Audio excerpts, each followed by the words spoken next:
It's always great when a horror title brings palpable tension to every aspect of its presentation. That's exactly why I'm as happy to say that Little Nightmares 3 continues the franchise's traditions, annoying quirks and all. It's an experience that can have you holding your breath, muscles clenched in tense anticipation of a horrid monstrosity that's hell-bent on tracking you down.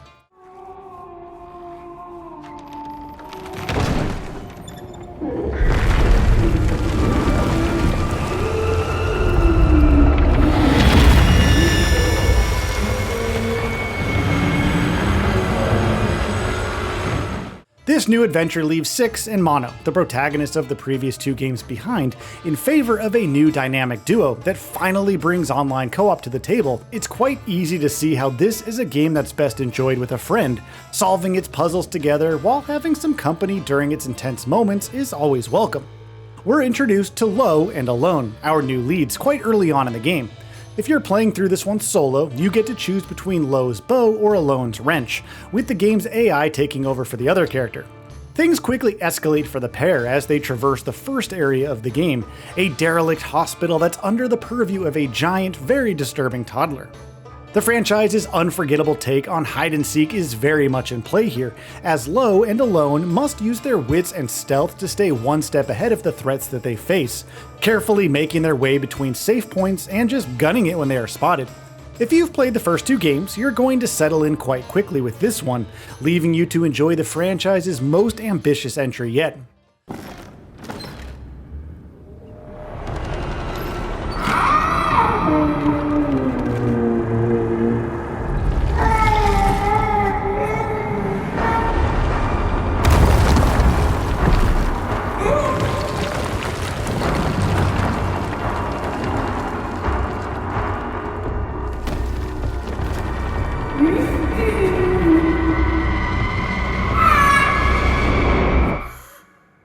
The art direction on display in Little Nightmares 3 is simply phenomenal. Each level boasts a distinct visual identity, presumably being a creation of the protagonist's imagination. While there wasn't much of a story to it for the most part, that's an omission that has allowed the developers to just let loose and let their imaginations run wild. The result is a nightmare that's probably going to stay with you when you're awake. That palpable tension I spoke of earlier? Well, it permeates the very air in each of the game's levels, helped along by a soundtrack and level design that help weave it into every step you take on your way to the next mirror. Lo and Alone do have a few options to engage smaller enemies this time around, but the moments where you need to are few and far between.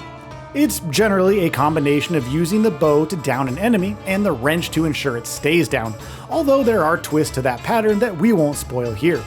What isn't simple, however, is the way each level comes with unique puzzles and a strikingly memorable main enemy. That grotesque baby in the hospital is joined by other monstrosities whose designs are literally the stuff of nightmares.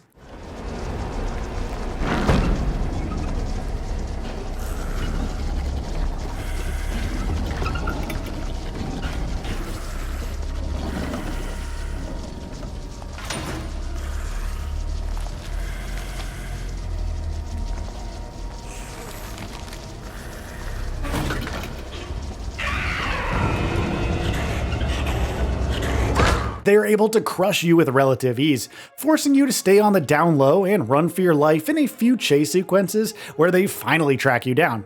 I'm not going to forget the Puppet Master and his vicious companion anytime soon at all, and I'm fairly certain that you won't either once you play through that particularly harrowing level. The puzzles in Little Nightmares 3 are an additional layer of challenge, often having such devilishly simple solutions that could be staring you right in the face, but are so well hidden in plain sight. I spent hours trying to disable a cooling vents fan only to find a switch that I could easily reach in the very next room. There was also a very memorable one that had me spinning a chandelier around, trying to line up its platforms with a hard to reach ledge that put both my spatial and platforming skills to the test. It's a pity then that the platforming sections are wildly inconsistent thanks to the game's camera choosing to be a passive observer rather than an active participant in my struggles. It's a gripe that I had with the last two games, and although it's certainly an improvement, there's still a lot to be desired from it. Many of my deaths were thanks to my jumps not lining up correctly, and a control scheme that took a while to get used to. I'd say that the game's camera angles were among its greatest threats. However, the rest of the experience is sublime. Lo and Alone's character designs are adorable, and the few costume options I had available were pretty cool. Enemy designs are suitably grotesque and terrifying, as are the levels themselves. Each new area reeks of desolation that's appropriately themed to match the monster it houses. While the levels themselves are fairly linear, they are so well designed that it isn't really an issue, and each one gives you a sense of progression as you carefully make your way through it. Every room in the game was suffocating to say the least, the silence weighing heavily on me as I tried to figure out where to go next and how I was going to get there.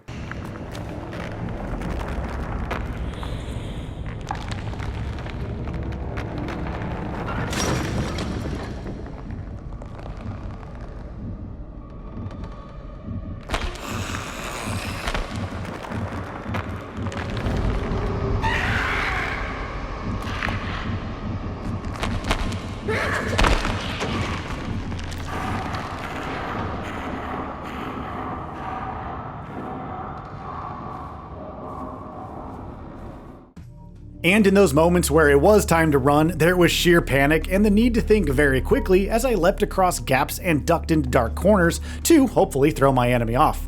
The game's AI was quite helpful in this regard, with my partner easily leading me to places of relative safety, although I believe they could have been a tad more useful when helping to solve the puzzles. However, it's a balance I'd gladly accept, as it made me really work for my progress, which is never a bad thing in my book. I'd highly recommend diving into this one with a friend though, as that's where the true beauty of this game lies. I imagine that things could actually get harder thanks to the two of you having to figure out where to go even during chases, and you can expect quite a few failed attempts to get to safety. That's not because of a lack of skill, but thanks to the game being designed that way. It demands patience and perseverance, rewarding those of you who persist with more of its incredible designs, and a take on horror that doesn't rely on jump scares. Instead, Little Nightmares 3 brings thrills and chills baked into its very DNA, a facet of the experience that's becoming the franchise's calling card at this point. While its occasionally shoddy camera and controls hold it back from true greatness, this one's still quite easy to recommend overall. It's easy to learn, but hard to navigate, and is a game that you should take your time with.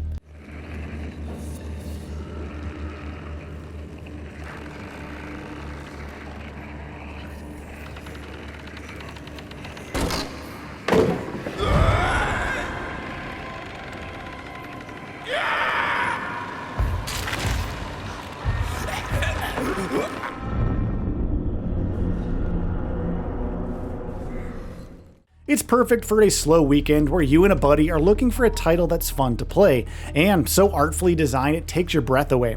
And of course, makes you forget to breathe when it all kicks into gear.